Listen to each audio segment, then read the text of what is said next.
Yes, good evening. बस एक 2 minute के लिए वेट करते हैं बाकी स्टूडेंट्स के लिए, ठीक है?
Yes. Hello everyone, good evening. मेरी आवाज क्लियर है?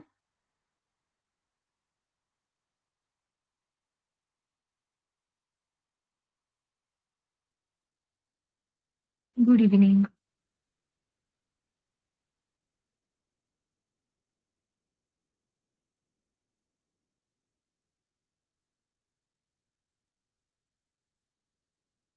Okay, thank you.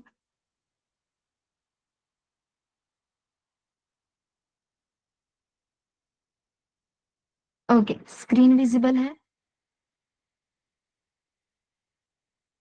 Good evening.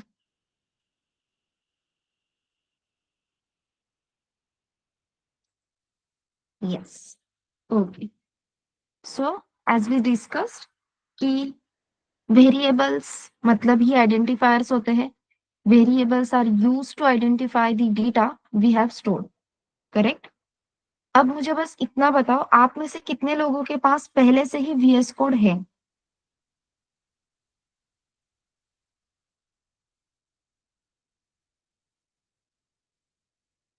हाँ, हैंड रेज करो सिंपली, तो मुझे काउंट मिल जाएगा। ओके, जानवी के पास नहीं है।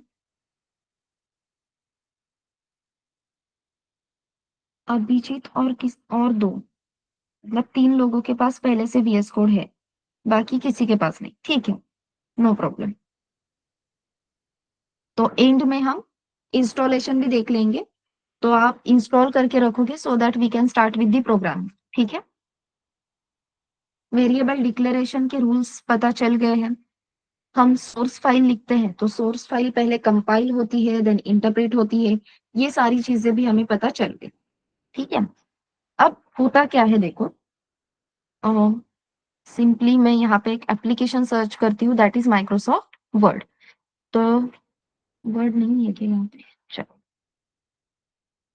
वर्ड, ये जो एप्लीकेशन है यहाँ पे राइट क्लिक करके अगर मैं बोल दूं open file location, file location open करने के बाद अगर अगेन राइट क्लिक करके हम इस एप्लीकेशन की प्रॉपर्टीज देखें, और ये जो टारगेट नाम से पाथ दिया है, इस पाथ को मैं कॉपी करती हूँ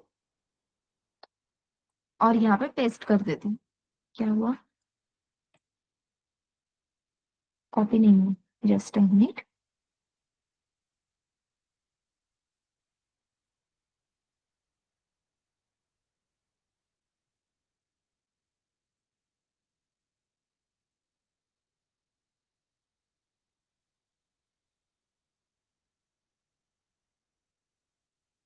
ठीक है, यहाँ पे अगर मैंने पेस्ट कर दिया, तो पेस्ट करने के बाद जो लास्ट फाइल नेम है वो देखो, winword.exe।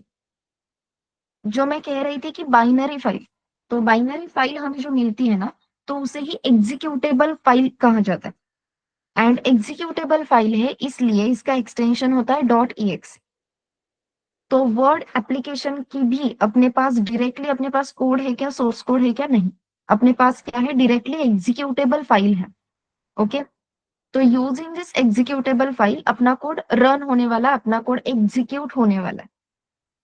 अब ये विंडोज, जो भी ओएस में यूज कर रही हूँ वो विंडोज है, तो विंडोज ओएस होने की वजह से यहाँ पे एक्सटेंशन डॉट .exe आया है। अगर इसकी जगह पे मैं मेरे पास मैक ओएस या फिर लिनक्स ओएस होता, तो एक्सटेंशन रहता dot out, OUT out, that is output file. ठीक है, तो एक्सटेंशन डिफरेंट होते हैं लेकिन फाइल सेम रहती है। ऑब्वियसली अकॉर्डिंग टू मशीन जो कोड बाइनरी कोड रेडी होता है वो अलग ही रहेगा, no doubt in that. But इतना ध्यान में रखो, जो भी बाइनरी कोड की फाइल है, विंडोज में आपको एक्सटेंशन डॉट .exe मिलेगा, VS कोड में भी बहुत बार हमें एक्सटेंशन डॉट आउट ही मिलता है, और जो अदर ओएस है that is Mac OS and Linux, तो वहां पे कंपलसरी एक्सटेंशन डॉट आउट होता है। एक्सटेंशन वाला पार्ट क्लियर है। अब जब भी मैं किसी एप्लीकेशन पे डबल क्लिक करती हूँ, तो इफ यू रिमेम्बर मैंने आपको कहा था, मेरी आवाज ठीक से आ रही है ना? आई एम सो सॉरी, बारिश की वजह से मुझे ये डाउट हो रहा है, इसलिए मैं बार बार पूछ रही हूँ। Okay, thank you. चलो, इफ यू रिमेम्बर हमने ये डिस्कस किया था कि वर्ड एप्लीकेशन, बेसिकली कोई भी एप्लीकेशन जब भी हम डबल क्लिक करते हैं, तो जैसे ही हम डबल क्लिक करेंगे वो एप्लीकेशन अपने हार्ड डिस्क से लोड हो जाता है रैम मेमोरी पे, करेक्ट है? तो जैसे ही हम वर्ड एप्लीकेशन को डबल क्लिक करेंगे तो ये रैम पे लोड होगा। रैम पे लोड होगा मतलब क्या, तो रैम पे इस एप्लीकेशन के प्रोसेसिंग के लिए मेमोरी एलोकेट होगी। तो होता कैसे है, ये है अपनी रैम मेमोरी लेट्स से, और ये है अपनी hard disk let's say. Hard disk है, यहाँ पे रैम है। अब हार्ड डिस्क पे कुछ एप्लीकेशन है, कौन से एप्लीकेशन है, लेट्स से वर्ड एप्लीकेशन है, देन पेंट एप्लीकेशन है, और आपने लिखा हुआ कोई तो पाइथन का सोर्स कोड है, लेट से डेमो 1। ठीक है, ऐसे 3 एप्लीकेशंस अपने हार्ड डिस्क पे हैं। नाम लिख लेती हूँ, Word application, Microsoft Paint application, और यहाँ पे हमने लिखा हुआ source code that is demo 1। ठीक है, तो ये कुछ एप्लीकेशंस अपने पास है। जब भी हम यहाँ पे डबल क्लिक करेंगे, डबल क्लिक करना मतलब एग्जीक्यूटेबल फाइल को रन करना। एग्जीक्यूटेबल फाइल रन करने के लिए वो फाइल सबसे पहले लोड हो जाती है अपने रैम मेमोरी पे। तो वो फाइल पहले रैम मेमोरी पे लोड हो गई, लोड होते ही यहाँ पे आ गया अपना वर्ड। अब माइक्रोसॉफ्ट वर्ड में हम बहुत सारी प्रोसेसिंग करने वाले चीजें करने वाले हैं। सिमिलरली जब हम डेमो 1 डबल क्लिक करेंगे या रन बोलेंगे इस डेमो 1 के कोड को, तो डेमो 1 का कोड भी कहाँ पे लोड हो जाता है, रैम पे। अब रैम पे इस डेमो 1 के कोड को मेमोरी एलोकेट होती है। वर्ड का अभी के लिए छोड़ दो, डबल क्लिक करते ही मेमोरी पे लोड होता है, इतना ही समझ लो। Let's consider demo 1। because demo 1 is the code या application which is written in Python programming. ठीक है, यूजिंग पाइथन प्रोग्रामिंग लैंग्वेज हमने डेमो 1 ये कोड रेडी किया है। तो डेमो 1 पे डबल क्लिक करते ही या उसे रन बोलते ही डेमो 1 ये कोड यहाँ पे या डेमो 1 ये एप्लीकेशन यहाँ पे मतलब रैम पे लोड हो जाएगा। अब सिर्फ डेमो 1 एज इट इज दिखता है क्या? तो नहीं। आज हमें देखना है कि एप्लीकेशन लोड तो हो गया, लेकिन लोड हो रहा है या इसे मेमोरी एलोकेट हो रही है, तो उस मेमोरी को हम यूटिलाइज कैसे करते हैं। ठीक है, how to utilise this memory, ये आज हमें दिखने के लिए दिख रहा है कि भाई हाँ डेमो 1 ये एप्लीकेशन लोड हो गया। अब इस डेमो 1 को जो मेमोरी मिली है वो है ये मेमोरी। लेट्स से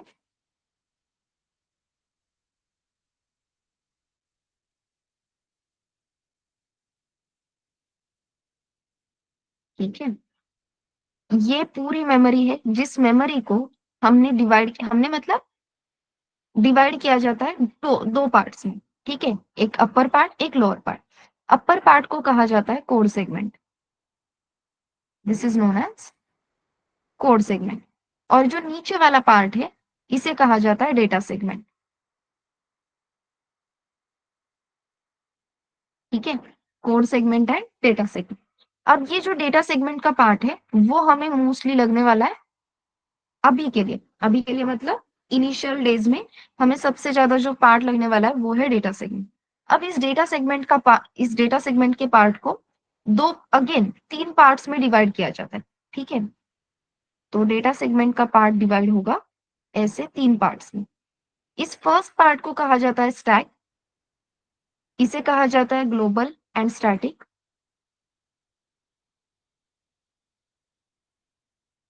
एंड इसे कहा जाता है हीप मेमोरी। ठीक है, सो डेटा सेगमेंट के पार्ट को हमने तीन पार्ट्स में डिवाइड किया, stack, global and static and heap. इस तरीके से हमें जो मेमोरी एलोकेट की जाती है उस मेमोरी के बाइफर्केशंस किए जाते हैं।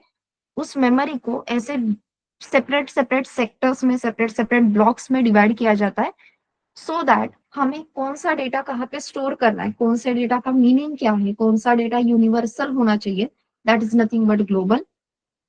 कौन सा डेटा एक ही बार लिखने की जरूरत है जिसे हम शेयर कर सकते हैं, that is nothing but static. कौन सा डेटा आप कहीं पे भी जाओ आपको यूज करने आना चाहिए, दैट इज हीप। एंड कौन सा डेटा स्पेसिफिक ब्लॉक्स के लिए रहना चाहिए, that is nothing but stack. So आपको डेटा कौन से फॉर्मेट में स्टोर करना है, आपको उस डेटा का एक्सेस कितने लिमिट तक रखना है, इन सब के बेसिस पे डिसाइड होता है आपने दिया हुआ डेटा कहाँ पे स्टोर होगा, या आपने लिखे हुए डेटा को, स्टोर किए हुए डेटा को आप कहाँ से आइडेंटिफाई कर सकते हो। और ये समझने के लिए this is nothing but the memory representation on your pen paper as it is RAM पे होता है, एज इट इज कंप्यूटर करता है, ऐसा बिल्कुल भी नहीं है। कंप्यूटर की टेक्निक कुछ अलग हो सकती है, उसके ब्लॉक्स डिफाइन करने की जो टेक्निक है वो अलग हो सकती है। बस पेन पेपर पे अगर हमें ये मेमोरी का रिप्रेजेंटेशन मिल जाए कि हाँ भाई इसे यहाँ पे मेमोरी मिलती है, अगर हमें वो मेमोरी सामने दिख जाए तो चीजें समझने के लिए बहुत आसानी होती है। इसलिए we are going to refer this memory diagram throughout the course. Okay, we are going to use this memory diagram throughout the course. Clear है?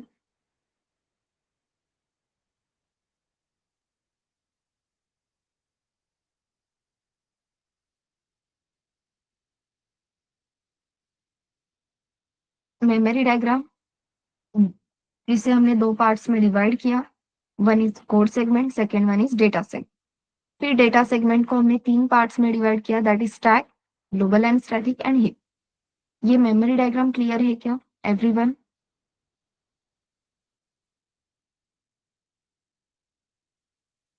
चलो अब ये मेमोरी डायग्राम पहले नोटबुक पे नोट कर लो, क्योंकि हमें ये बहुत काम की चीज है, बहुत लगने वाली है।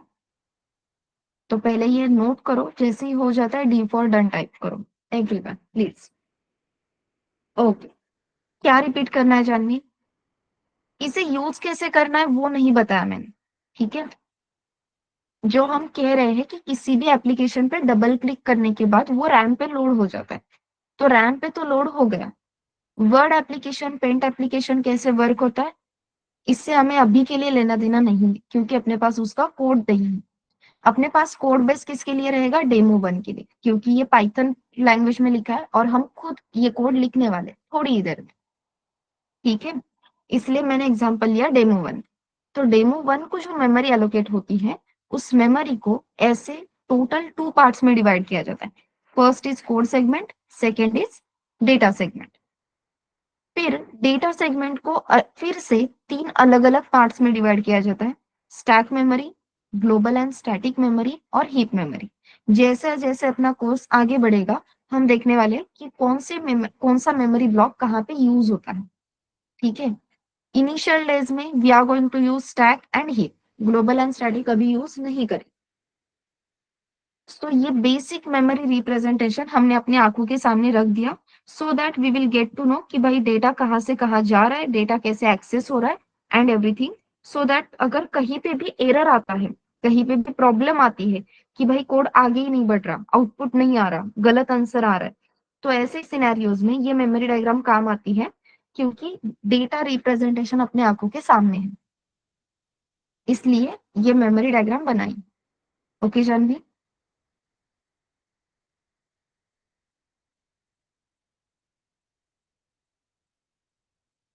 इसे यूज कैसे करना है वो हम थोड़ी ही देर में देखेंगे।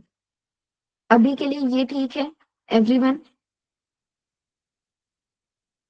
ओ, चलो, अब ये मेमोरी डायग्राम ड्रॉ करो। एज आई सेड, जैसे ही हो जाता है चैट बॉक्स में डी टाइप करो, d for done.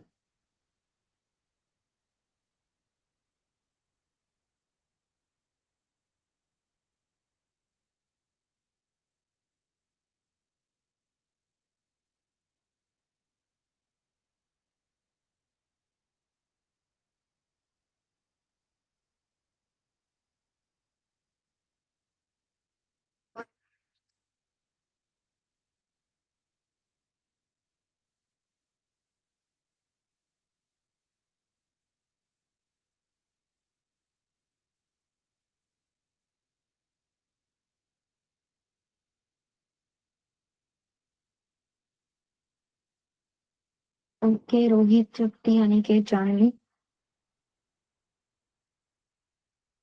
Yes, Abhijit, Shraddha, Ankita, done. Okay,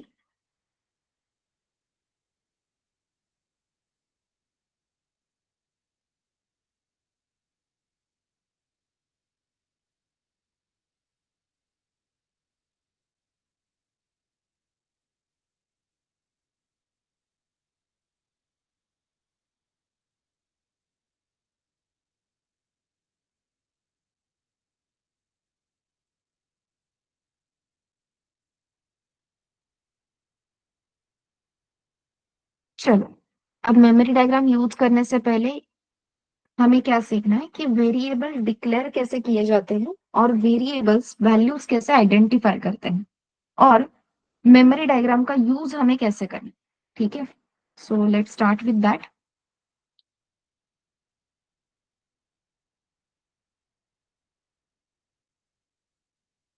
अब पहले तो वेरिएबल्स की जरूरत क्या है, विदाउट वेरिएबल अपना काम हो सकता है या नहीं, यहाँ से स्टार्ट करेंगे। तो साइड में मैं एक मेमोरी डायग्राम बना के रखती हूँ। अभी के लिए जैसे मैंने कहा था कि हम सिर्फ और सिर्फ दो ब्लॉक्स यूज करने वाले हैं, वो भी डेटा सेगमेंट से। और वो ब्लॉक्स कौन से हैं, stack block and heap block. तो अभी के लिए मैं सिर्फ वो दो ब्लॉक्स ही यहाँ पे ड्रॉ करती हूँ। ठीक है,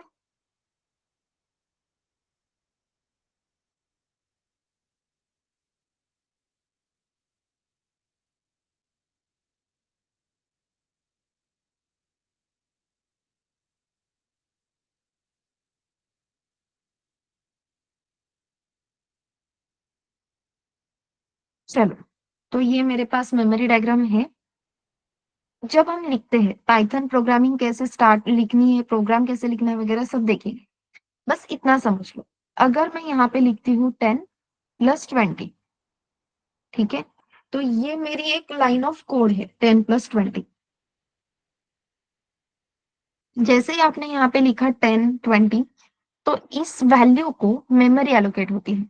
हमेशा ध्यान में रखना, जो भी वैल्यूज है उन सारे वैल्यूज को कहाँ पे स्टोर किया जाता है? हीप पे। यहाँ पे है स्टैक और यहाँ पे है हीप। आपने जैसे ही लिखा 10+20, तो 10 के लिए यहाँ पे मेमोरी एलोकेट हो जाएगी।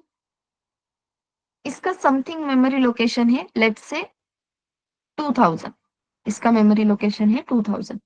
फिर हमें वैल्यू मिल गई 20। 20 वैल्यू को स्टोर करने के लिए अगेन हमें यहाँ पे एक मेमोरी ब्लॉक मिल गया। Using that we are storing 20, और इसका मेमोरी इसका लोकेशन है 3000। यहाँ पे है 2000, यहाँ पे है 3000। ठीक है, बट 10 और 20 ये हीप पे है। इन्हें मेमोरी एलोकेट हुई है, यस।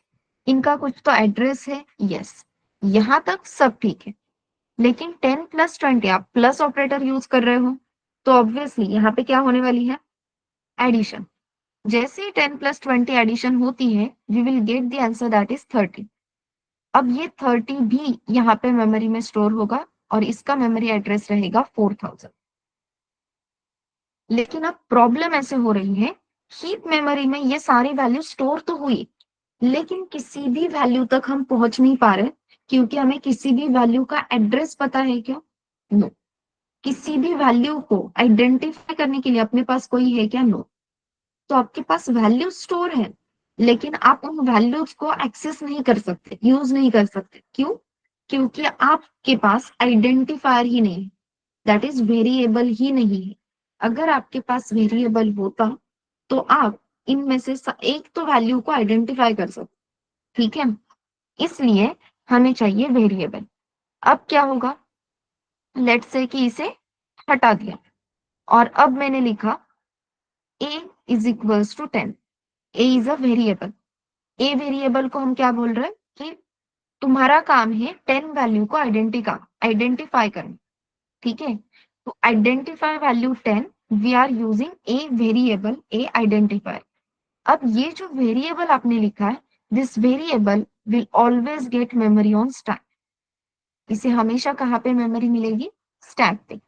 आपने क्या कहा? ए को 100 को सॉरी 10 को आइडेंटिफाई करो, करेक्ट। हीप मेमोरी पे 10 ये वैल्यू ऑलरेडी प्रेजेंट है क्या? यस। और 10 इस वैल्यू का एड्रेस क्या है? 2000। तो आपके ए वेरिएबल के पास क्या रहेगा? एड्रेस ऑफ 10 दैट इज 2000, और आपका ए वेरिएबल काम करेगा इस 2000 मेमोरी लोकेशन को पॉइंट करने का, क्योंकि उसके पास वो एड्रेस है। तो ए का काम क्या है? Identifying the value 10। अब आपके पास आइडेंटिफायर है, तो अगर आप कहीं पे भी लिखते हो ए, तो इसका मीनिंग क्या होगा? ए इज नथिंग बट द 10, क्योंकि अभी ए किसे आइडेंटिफाई कर रहा है? 10 वैल्यू। क्लियर है everyone?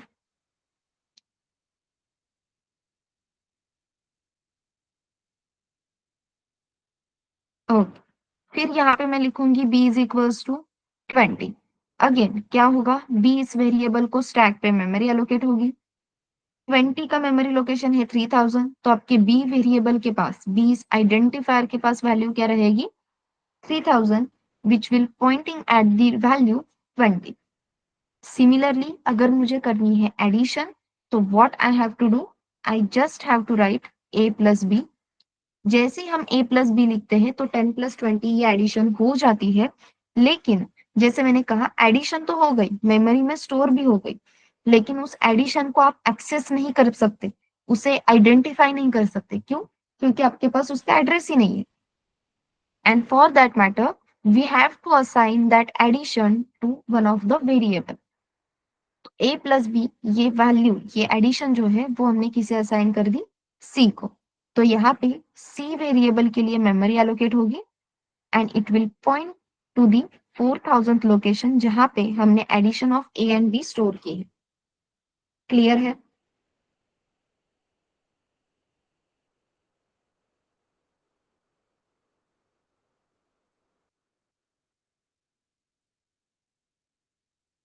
This is how we are going to use the memory diagram. Okay, अब पाइथन की खासियत क्या है वो देखो। मैंने यहाँ पे a इज इक्वल्स टू 10 लिखा, b इज इक्वल्स टू 20 लिखा। अब यहाँ पे इसके आगे मैं एक और वेरिएबल डिफाइन कर रही हूँ, दैट इज x, और मैंने लिख दिया x इज इक्वल्स टू 10। मैंने फिर से क्या लिखा, x इज इक्वल्स टू 10। अब x ये वेरिएबल है, तो obviously it will get memory on stack, तो x को स्टैक पे ही मेमोरी में दे। हमें वैल्यू क्या स्टोर करनी थी, 10। अब आपका इंटरप्रेटर क्या करेगा, पहले इस हीप मेमोरी को चेक करेगा।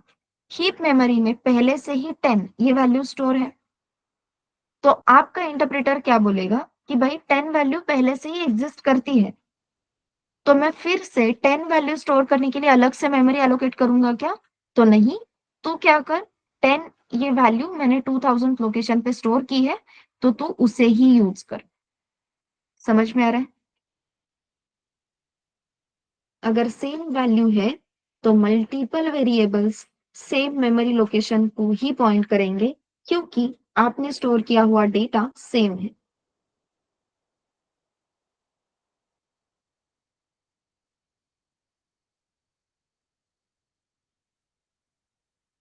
क्लियर है?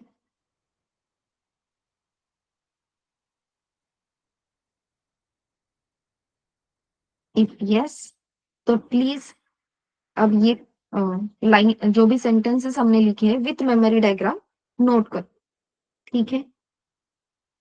जैसे ही हो जाता है again please type D for done, तो हम आगे बढ़ेंगे। ओके अभिजीत, ओके तृप्ति,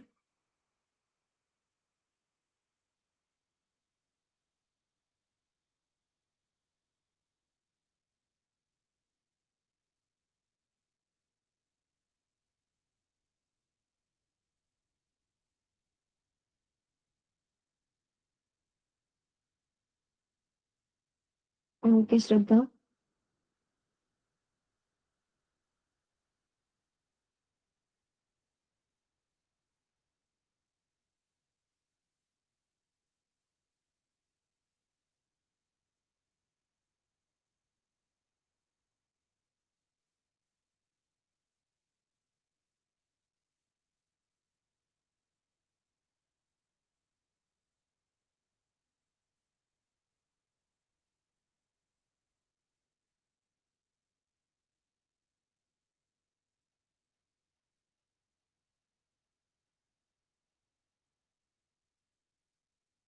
ओके जानवी,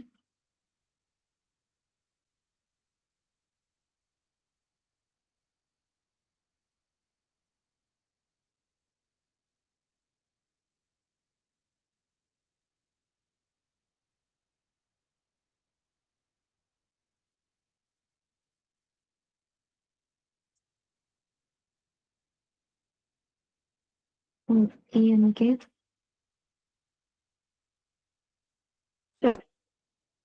अब let's discuss about the data types in Python, और फिर प्रोग्रामिंग पे जाते हैं। वेरिएबल्स कैसे डिक्लेयर करने, वैल्यूज कैसे असाइन करनी है, और आपके वेरिएबल में वेरिएबल को असाइन की हुई वैल्यूज मेमोरी में कैसे रिप्रेजेंट करनी, ये सबको क्लियर है? किसी को कुछ डाउट है इसमें? Anyone, any doubt?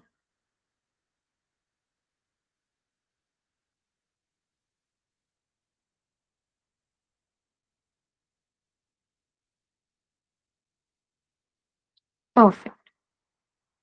अब यहाँ पे मैंने जो 10 20 वैल्यू स्टोर की, so this is considered as integer values, ठीक है? इन नंबर्स को बेसिकली ये नंबर्स के अंदर कंसिडर किया जाता है। तो नंबर्स में अगर मैं कंप्लीट वैल्यू स्टोर कर रही हूँ जिसमें कोई भी डेसिमल पॉइंट नहीं है, कंप्लीट वैल्यू मतलब कोई भी डेसिमल पॉइंट नहीं है, फिर वो वैल्यू पॉजिटिव हो या निगेटिव हो, doesn't matter, this value will be considered as integer. तो अभी हमने जो वैल्यू स्टोर की 10 20, ये 10 20 वैल्यूज इंटीजर थी, एंड बिकॉज ऑफ द मतलब ये वैल्यू इंटीजर है, इसलिए आपके ए और बी वेरिएबल का डेटा टाइप भी क्या हुआ, इंटीजर। या ए और बी वेरिएबल कौन से टाइप के हुए, इंटीजर टाइप के। ये क्लियर है?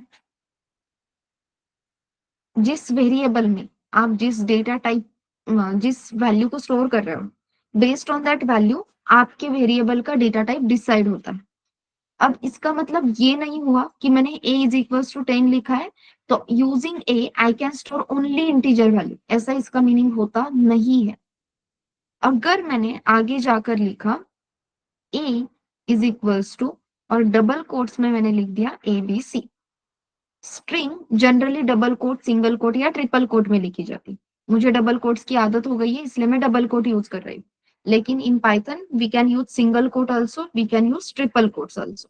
ठीक है, तो यहाँ पे मैंने अगर लिख दिया a is equals to ABC, तो ये ABC मैंने डबल कोट्स में लिखा है, तो अल्टीमेटली इट बिकम स्ट्रिंग। तो आपने क्या स्टोर किया है, a वेरिएबल में स्ट्रिंग, तो यहाँ पे a वेरिएबल का डेटा टाइप क्या था, इंटीजर था, लेकिन जैसे ही आपने वहां पे स्ट्रिंग स्टोर कर दी तो a वेरिएबल का डेटा टाइप क्या हो गया, स्ट्रिंग। ठीक है, तो किसी भी वेरिएबल का डेटा टाइप फिक्स होता है क्या, नहीं, आप उस वेरिएबल में जिस भी टाइप की वैल्यू स्टोर करोगे उस टाइप का वो वेरिएबल बन जाएगा, and that's why it is known as कि Python is a dynamic programming language, बहुत डायनामिक है, कहीं पे भी आपको फोर्सफुली कुछ रूल्स अप्लाई नहीं किए हैं, कोड लिखने के लिए भी कुछ रूल्स नहीं है, बस आपको अगर ब्लॉक ऑफ कोड डिफाइन करना है तो वहां पे इंडेंटेशन प्रॉपर मेंटेन करने होते हैं। What is indentation, what is block of code, मैं एक्सप्लेन करूंगी आगे जाके। अभी के लिए बस इतना याद रखो कि बस एक ही जगह पे रूल है, अदरवाइज यहाँ पे कुछ भी रूल्स नहीं है। It's a very dynamic programming language और इसीलिए हमें इजी भी लगती है। ठीक है, तो अभी अभी हमने दो डेटा टाइप इंट्रोड्यूस किए, इंटीजर एंड स्ट्रिंग। इसके अलावा अगर मैंने यहाँ पे लिख दिया b इज इक्वल्स टू, अब यहाँ पे b वेरिएबल का डेटा टाइप भी इंटीजर है, ओके, इसका भी डेटा टाइप इंटीजर ही है क्योंकि कंप्लीट वैल्यू। अगर मैंने यहाँ पे लिखा b is equals to 3.14, decimal point introduce हुआ, जैसे ही वैल्यू में डेसिमल पॉइंट इंट्रोड्यूस हो जाता है इस वैल्यू को कहा जाता है फ्लोट वैल्यू। जिस भी वैल्यू में डेसिमल पॉइंट इंक्लूडेड है it is known as float value. Again float value can be positive can be negative, ठीक है, पॉजिटिव भी हो सकती है निगेटिव भी हो सकती है, डजेंट मैटर। बी वेरिएबल का डेटा टाइप यहाँ पे इंटीजर था, जैसे डेसिमल पॉइंट वाली वैल्यू हमने स्टोर की तो डेटा टाइप हो गया फ्लोट। तो अपने मेनली जो डेटा टाइप्स है वो है इंटीजर, फ्लोट, स्ट्रिंग। मोस्टली ये तीन डेटा टाइप्स पे ही हम काम करने वाले। ठीक है,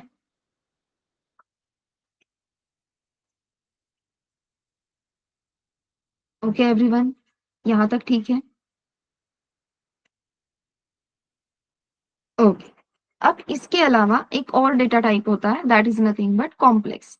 कॉम्प्लेक्स करके एक डेटा टाइप होता है, वो हम कभी भी यूज नहीं करेंगे एटलीस्ट अपने प्रोग्रामिंग में, तो अगर कहीं पे जरूरत लगी तो लेट्स सी, लेकिन कॉम्प्लेक्स करके डेटा टाइप आता है। तो इंटीजर, कॉम्प्लेक्स एंड फ्लोट, इन तीनों डेटा टाइप को नंबर की कैटेगरी में कंसिडर किया जाता है। ठीक है, इस नंबर की कैटेगरी में integer, complex number and float number, या सॉरी कॉम्प्लेक्स एंड फ्लोट, ये सारे तीनों भी डेटा टाइप कंसिडर किए जाते हैं। देन स्ट्रिंग अकेला है। इसके बाद फिर अपने मतलब बहुत गिने चुने या बहुत सुने हुए डेटा टाइप्स इंट्रोड्यूस होते हैं पाइथन के लिए, which are nothing but list, tuple, set and dictionary. Correct, Python कहते हैं ये फोर टाइप्स हमें बहुत जल्दी याद आते हैं। तो ये चारों भी डेटा टाइप्स ही है, नो डाउट इन दैट, लेकिन ये डेटा टाइप इंप्लीमेंट किए हैं, जैसे इंटीजर, स्ट्रिंग, फ्लोट, ये प्री डिफाइंड डेटा टाइप्स है। वैसे लीस्ट, टपल, सेट, डिक्शनरी, इन डेटा टाइप्स को क्रिएट किया गया है यूजिंग इंटीजर, फ्लोट वगैरह वगैरह। ठीक है, इनकी हेल्प से हमने लीस्ट, टपल, सेट, डिक्शनरी, ये सारे डेटा टाइप क्रिएट किए और इसीलिए इन्हें कहा जाता है data structure. Again one of the most important part है पूरे पाइथन प्रोग्रामिंग का। ठीक है, सो डेटा स्ट्रक्चर ये बहुत इंपॉर्टेंट पार्ट है। जब ये पॉइंट स्टार्ट होगा तो सबको बहुत ध्यान से वो सेशंस अटेंड करने हैं, डेटा स्ट्रक्चर की बहुत प्रैक्टिस भी करनी है। क्यों, क्योंकि इंटरव्यू में या एग्जाम्स में, competitive exams, competitive coding, company interview, हर जगह पे डेटा स्ट्रक्चर ही पूछा जाता है मोस्टली। लेकिन डेटा स्ट्रक्चर के भी बेसिक कोड ही होते। बट डेटा स्ट्रक्चर नाम सुन के बहुत लोगों को डर लगता है, डेटा स्ट्रक्चर के बेसिक कोड्स भी वो नहीं कर पाते। जितनी भी डेटा स्ट्रक्चर के बेसिक कोड्स पूछे जा सकते हैं वो सारे कोड हम असाइनमेंट में कवर करने वाले हैं। So don't worry about that. बस डेटा स्ट्रक्चर का सेशन हमें ध्यान से अटेंड करना है, दैट्स इट। और उसे एक्सप्लोर करना है। एक्सप्लोर करना है मतलब उस पे बहुत, उसके साथ बहुत खेलना है। लिस्ट के डिफरेंट डिफरेंट कॉम्बिनेशन, टपल से डिक्शनरी, सबके डिफरेंट डिफरेंट कॉम्बिनेशन, ऐसा वैसा बहुत खेलना है। ठीक है, खेलते खेलते पता चल जाता है कि भाई ये मजेदार है और इसे यूज करना आसान है। सो दीज, मतलब ये सारे अपने डेटा टाइप्स है। क्लियर है?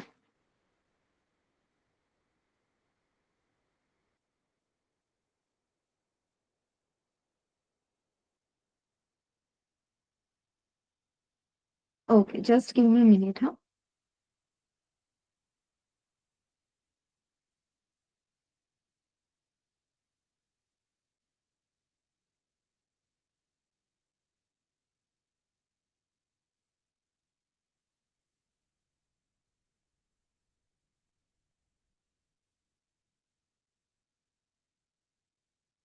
यस, चलो आगे बढ़े।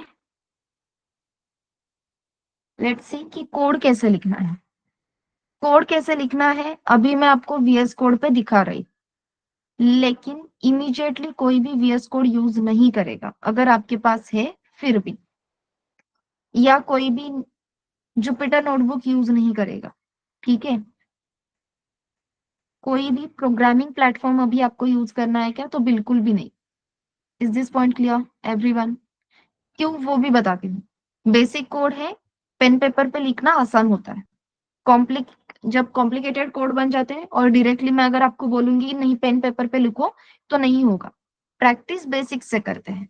ठीक है, अब इसकी जरूरत है क्या? तो हाँ, क्योंकि बहुत बार कुछ कंपनीज ऐसी है, बहुत गिनी चुनी, लेकिन कुछ कंपनीज ऐसी है जो हमें पेन पेपर पे कोड लिखने के लिए बोलती है। बहुत बार ऐसे भी होता है कि अपनी मशीन टेस्ट हो जाती है, लेकिन फिर भी जब फेस टू फेस इंटरव्यू होता है तब वो कोड लिखने के लिए बोलते हैं, वो भी पेन पेपर पे। इसलिए प्रैक्टिस होनी चाहिए। सेफर साइड ऑलवेज बेटर, इसलिए। ठीक है, चलो, नहीं तो ठीक है, मैं आपके साथ यहीं पे कोड लिखती हूँ।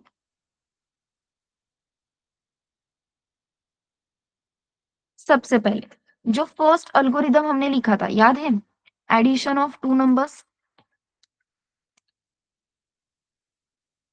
एडिशन ऑफ टू नंबर्स, इस अल्गोरिदम की फर्स्ट लाइन हमने क्या लिखी थी, फर्स्ट स्टेप क्या लिखी थी?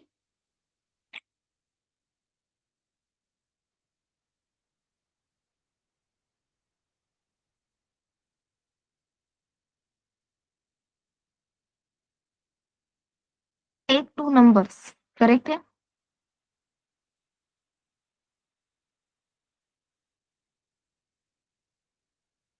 Take two numbers as a b, या फिर take two numbers as x y, यही थी अपनी स्टेप वन। अभी हमने देखा कि अगर मैं सिर्फ 10 20 ऐसी दो वैल्यूज लेती हूँ तो उसे आइडेंटिफाई करना मुश्किल हो जाएगा। So what I have to do, I have to store those values using variable. So I write x is equals to 10, then y is equals to 20। So line number one complete हो गई। Take two numbers, दोनों नंबर्स को हमने एक variable, दो variable की help से स्टोर किया। अगेन, एक ही वेरिएबल में दो वैल्यू स्टोर कर सकते हैं क्या? नहीं। ठीक है, अगर आपको एक ही लाइन में दोनों वैल्यू स्टोर करनी है तो we have to write x comma y is equals to 10 20। I suggest don't do that अभी के लिए। अपने कोड बहुत छोटे हैं, तो यहाँ पे हमें शॉर्टकट या ऑप्टिमाइजेशन वगैरह देखने की जरूरत नहीं है। तो इस ऑप्टिमाइजेशन के पीछे मत भागो, एक लाइन में एक वेरिएबल सफिशियंट है।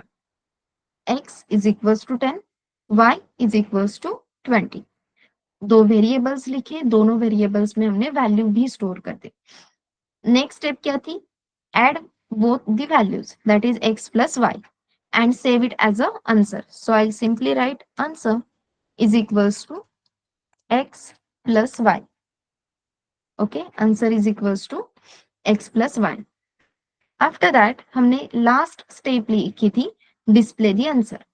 अगर आपको पाइथन में कोई भी आउटपुट डिस्प्ले करना है स्क्रीन पे, तो स्क्रीन पे आउटपुट डिस्प्ले करने के लिए we are going to use the function that is print. ठीक है, प्रिंट करके फंक्शन है। इस प्रिंट फंक्शन को आप बस बता दो कौन से वेरिएबल की वैल्यू प्रिंट करनी है। कौन से वेरिएबल की वैल्यू प्रिंट करनी है? आंसर वेरिएबल की। तो बस यहाँ पे लिख दो print answer. It will print the addition of x and y which is stored in answer variable. ये क्लियर है क्या एवरीवन? हमने सिंपली क्या किया, दो वेरिएबल्स लिए, उनको वैल्यूज असाइन की। अब वैल्यू असाइन करने के लिए we are using equals to operator. This equals to operator is nothing but the assignment operator. Okay,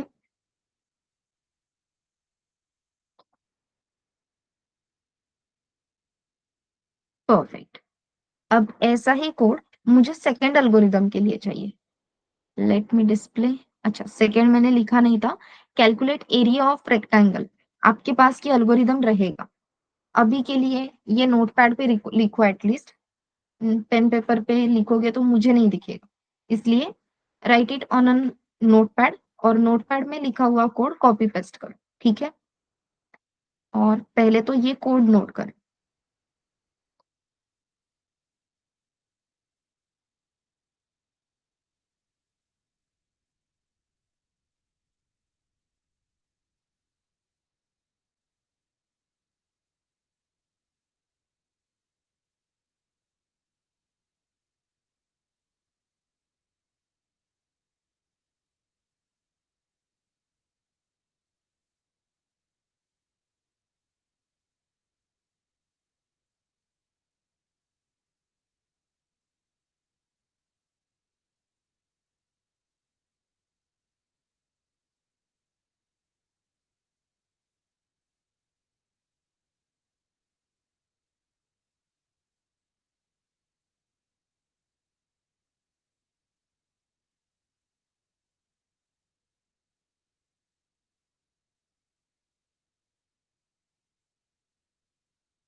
Aniket, algorithm नहीं, यूजिंग दिस अल्गोरिदम आपको ऐसा कोड लिखना है।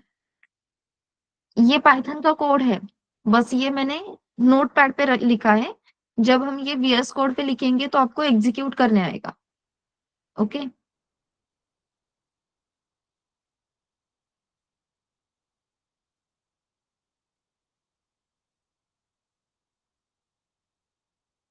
यस, पाइथन इतना ही सिंपल है। जैसे हम इंग्लिश में कुछ सेंटेंसेस लिखते हैं वैसे ही इसे लिखना है, that's it.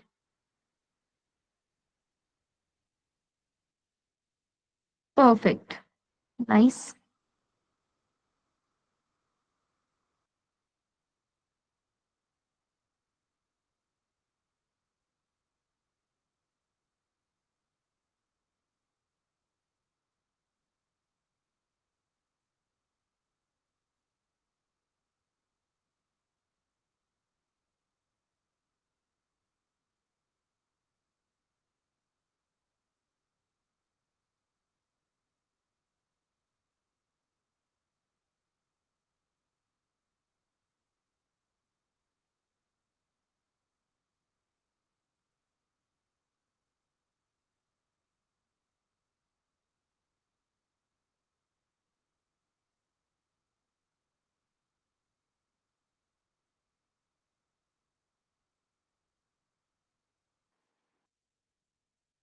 Okay Janvi. Perfect.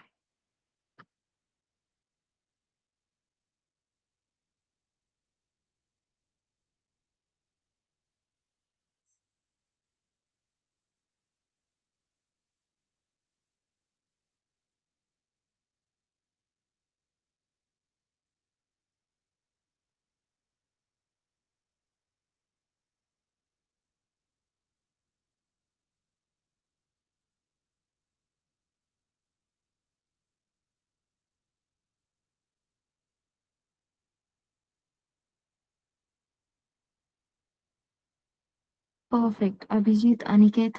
Nice. चलो,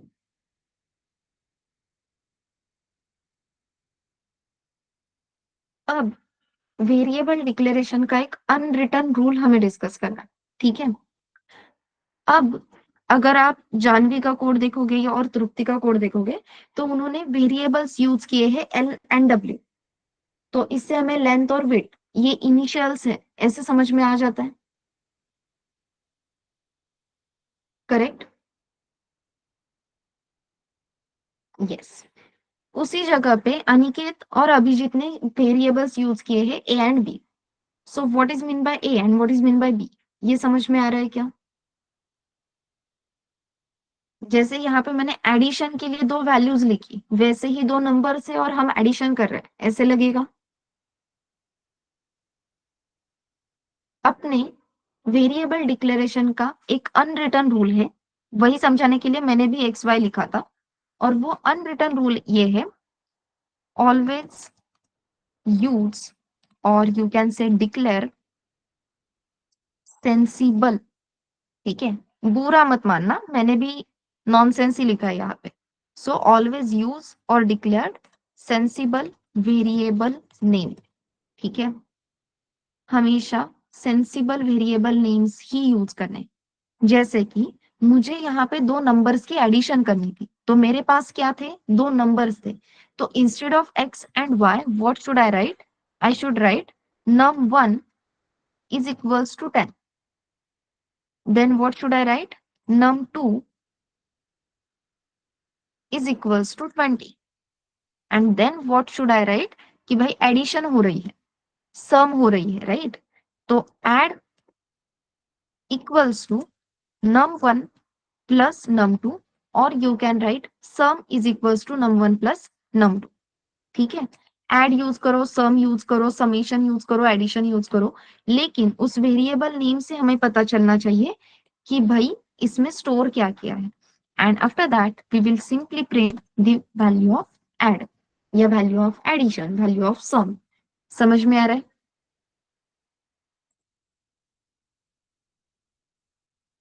आपके वेरिएबल नेम से पता चलना चाहिए कि भाई इस वेरिएबल में हमने क्या स्टोर किया है।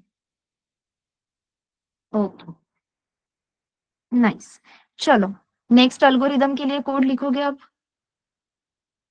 कौन सा था नेक्स्ट एल्गोरिदम? 5 सब्जेक्ट्स के मार्क्स एक्सेप्ट करना और परसेंटेज कैलकुलेट करना। अब मैं कोड डिस्प्ले नहीं कर रही हूँ, मैं अज्यूम कर रही हूँ कि आपने कोड लिखे हैं, वो आपके पास है। अब आपके सामने अल्गोरिदम मैं दे रही हूँ। Using this algorithm, write a code to calculate percentage by accepting marks of 5 subjects.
Abhijit, अभी तो मैंने अनरिटन रूल बताया ना।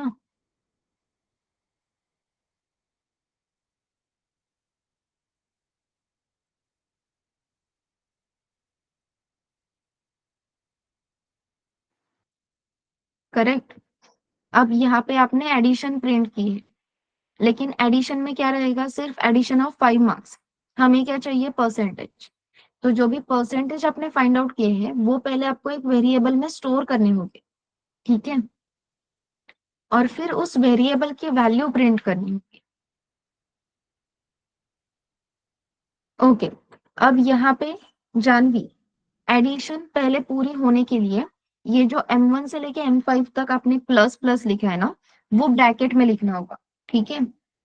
सो दैट आपको एडिशन हो रही है ये पता चलेगा। मतलब एडिशन सेपरेटली होगी पहले, और फिर उस एडिशन को 500 से डिवाइड होगा। If you remember, BODMAS rule करके होता है, ठीक है? अब बॉडमॉस रूल क्या कहता है कि पहले ब्रैकेट सॉल्व करो, ये करो, वो करो। सो दैट्स वाई पहले एडिशन ब्रैकेट में रखो, सो दैट हम उसे 500 से डिवाइड करेंगे। यस तृप्ति, परफेक्ट। बस पाइथन में ऐसे वेरिएबल डिक्लेरेशन अलाउड नहीं है। एक ही लाइन में कॉमा सेपरेटेड फॉर्मेट में आप मल्टीपल वैल्यूज नहीं असाइन कर सकते, ठीक है?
Yes, Aniket. Perfect.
यस, अब ये लास्ट कोड, ठीक है? बस ये इतना वाला कोड कंप्लीट करो and then we will see the installation of Python and VS code. Okay, इन दोनों में से कोई भी एक एल्गोरिथम, आई विल सजेस्ट जो सेकेंड वन है जहाँ पे हम कॉस्ट कैलकुलेट कर रहे हैं ना, वो यूज करो, मतलब वो को एल्गोरिदम यूज करके कोड लिखो, ठीक है?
Yes, what about others?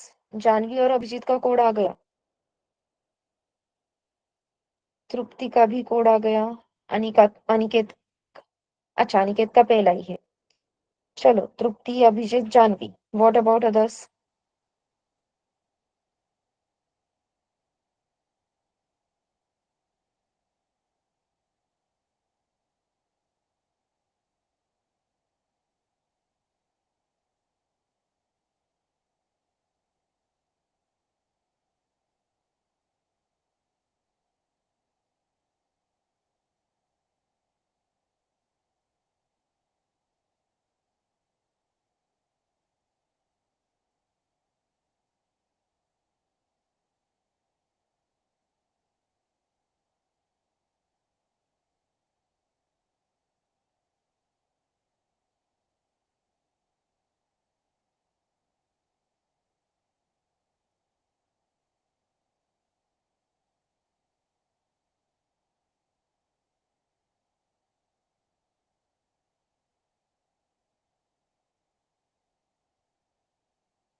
Yes, कहाँ गए सब? बस 3 ही कोड, बाकी सब थक गए।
मैं 5 मिनट में एक्सप्लेन कर दूं क्या जानवी? फिर 5 मिनट ही लगेंगे, ठीक है? चलो, बाकी सब हम ये बाद में डिस्कस करते हैं, पहले इंस्टॉलेशन देखते हैं। Just give me a minute, okay?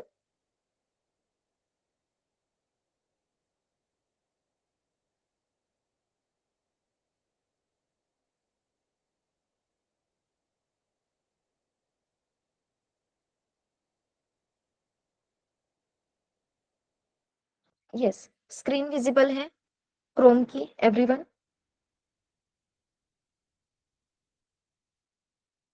चलो, तो सिंपली आपको यहाँ पे पाइथन डाउनलोड इतना ही सर्च करना है, ठीक है? फिर डाउनलोड पाइथन, python.org पे चले जाओ। यहाँ पे download the latest version for Windows, तो डाउनलोड पाइथन 3.13.3, बस आपको ये इंस्टॉल करना है। बाकी जो भी प्रोसेस है नेक्स्ट नेक्स्ट करके आपको फॉलो करना है, ठीक है? ये लिंक मैं यहाँ पे शेयर कर देती हूँ।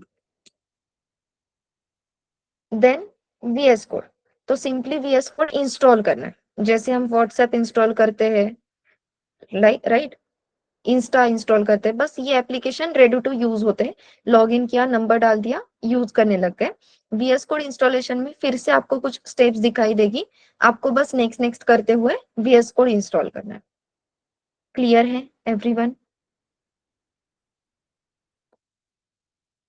हाँ, हम सब ओके। इंस्टॉलेशन के बाद ये इस तरीके से VS कोड की जो स्क्रीन है वो ओपन हो जाएगी, ठीक है?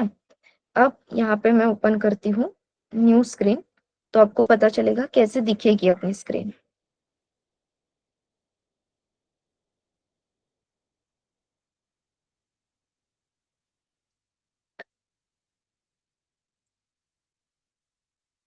जब फर्स्ट टाइम आप VS कोड ओपन करते हो ना, तो वो ऐसे दिखेगा। Just a minute.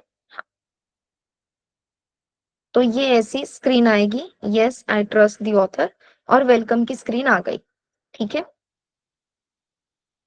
यहाँ पे बस क्रॉस पे क्लिक कर दो, ये क्लोज हो जाएगा, नथिंग एल्स। अब आपको चेक करना है ये सेकेंड लास्ट ऑप्शन, होवर करोगे तो एक्सटेंशंस करके आ जाएगा, ठीक है? एक्सटेंशंस पे जाना है, और एक्सटेंशंस पे जाके पाइथन सर्च करना है, ठीक है? मेरा भी नेटवर्क इशू होना स्टार्ट हुआ है। अब पाइथन डिबगर नहीं चाहिए। सेकंड जो ऑप्शन है पाइथन, आपके यहाँ पे ये फर्स्ट भी आ सकता है। सो पाइथन का एक्सटेंशन आपको इंस्टॉल करना है, मेरे पास ऑलरेडी इंस्टॉल है तो इसलिए यहाँ पे ऑप्शन नहीं दिख रहा, ठीक है? तो आपको सिंपली पाइथन बाय माइक्रोसॉफ्ट, इसके लिए जो एक्सटेंशन है वो एक्सटेंशन इंस्टॉल करके रखना है, दैट्स इट। सेटअप क्लियर है?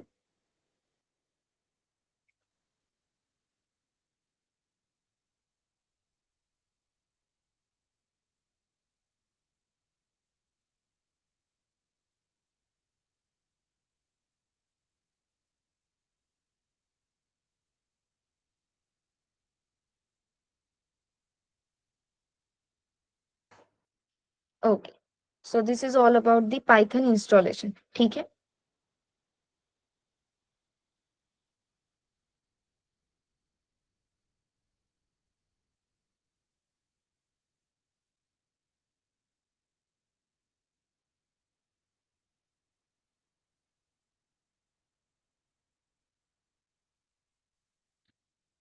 इंस्टॉलेशन में अगर कोई भी प्रॉब्लम आती है तो मैं ऑलरेडी आपके टेलीग्राम के ग्रुप पे हूँ, ठीक है? प्रगति राउत, ये नाम है मेरा, सर्च करो, आपको मिल जाएगा मेरा प्रोफाइल। अगर कोई भी प्रॉब्लम आती है तो टेलीग्राम पे मैसेज करो, या फिर अपने नेक्स्ट सेशन में हम वो कवर कर लेंगे, ठीक है? मेल नहीं आया? ठीक है, मैं एक बार फिर से मेल कर देती हूँ। Just give me a minute Aniket.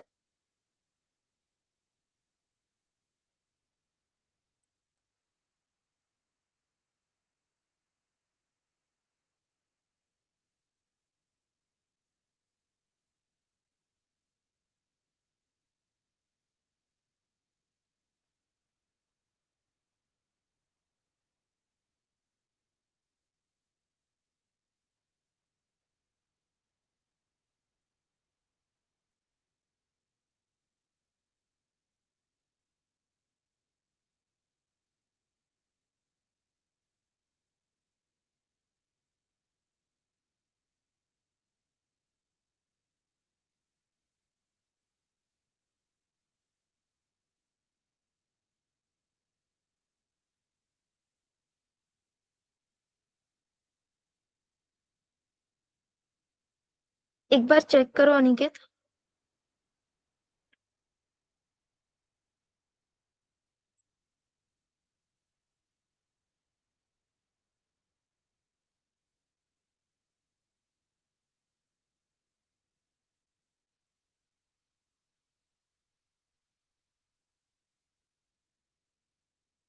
Okay. हाँ। अगेन, अटेंडेंस शीट की लिंक शेयर कर रही हूँ। प्लीज एक बार ये फिल कर दो। सभी करो, पहले फिल किए हैं फिर भी। और जिन्होंने पहले फिल ही नहीं किए वो तो पहले फिल करो, सो दैट आपको ड्राइव की लिंक मिल जाएगी जहाँ पे अपने सारे नोट्स और असाइनमेंट पोस्ट होते हैं।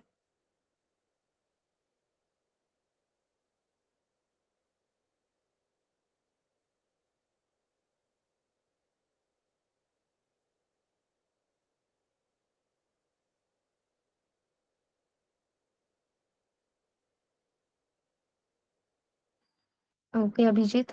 हाँ, जैसे ही फिल करके हो जाता है थम्स अप या डी फॉर डन टाइप करो।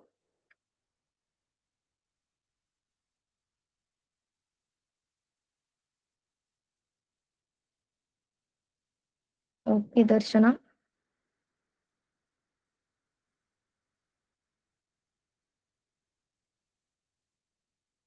ओके तृप्ति।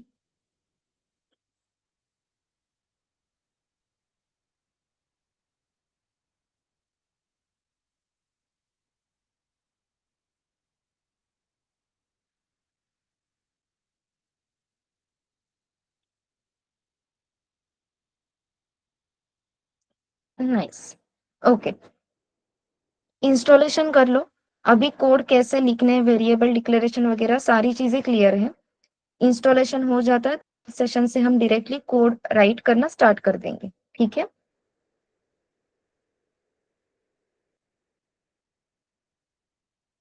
ओके, अभी तक जो भी टॉपिक्स कवर हुए हैं सबको क्लियर है सारे टॉपिक्स?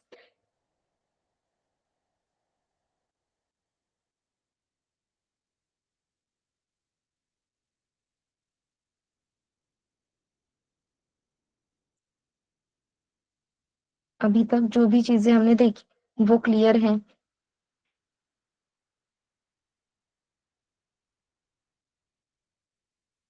जो मैं बोल रही हूँ सिखा रही हूँ वो समझ में आ रहा है?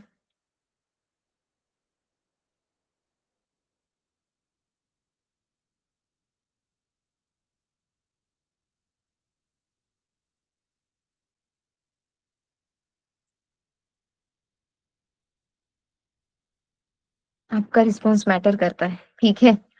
ऐसे क्वेश्चंस पे, फीडबैक के क्वेश्चंस पे। पढ़ाना समझ में आ रहा है, अच्छा लग रहा है, everything is okay.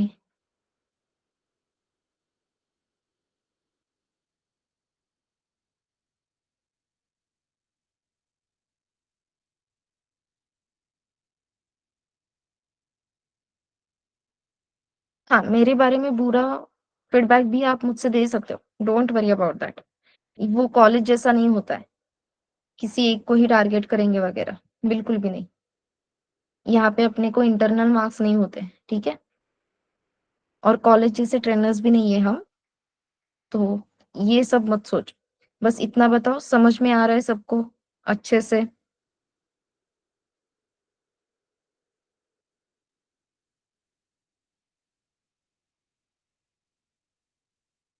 At least Thums up ही दे दो।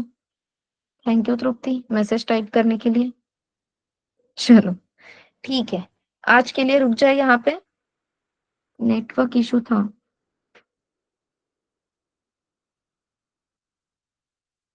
ओके दर्शना, क्या डाउट्स है आपको?